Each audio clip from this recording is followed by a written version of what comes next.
അളി എന്ത് പറ്റിയടാ? എന്തുപറ്റാ നിനക്ക് അറിയാവുന്ന കാര്യം തന്നെ. കാശിന്റെ പ്രശ്നം, കടം മേടിച്ചത്. ഇപ്പൊ കുറെ പേർക്ക് ഇന്ന് ഒരു 50,000 രൂപ കൊടുത്തേ പറ്റൂ, ഇല്ലെങ്കിൽ അവന്മാരെന്നെ പഞ്ഞിക്കിടും. അല്ലെ ഇത് മറ്റേ ഒരല് എന്ന് മത്തളോ? മന്ത്രത്തോണ്ട് പറയാവുന്ന കായ് പോലെ അളിയാ. എല്ലാരും ദാരിദ്ര്യത്തിൽ തന്നെ ഡാർക്ക്. നീ എന്തിയോടെ? എന്തിയാ നീ വിചാരിച്ചാൽ കുറച്ച് പൈസ മറിക്കാൻ പറ്റൂ? അല്ലെ എന്റെ എവിടെ നിന്ന് കളിയാ? ഞാനേ കടത്തി മുങ്ങി നിൽക്കണം, അറിയാത്ത പോലെ. നിന്റെ കാര്യം പിന്നെ നിന്റെ കയ്യിൽ പോണ്ടാണെന്നെങ്കിലും പറയാം.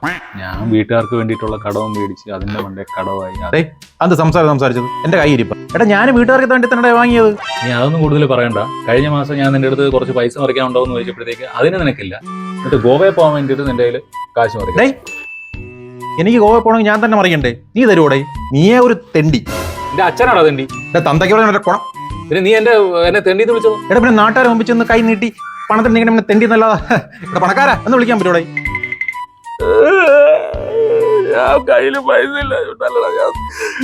അളയാടാ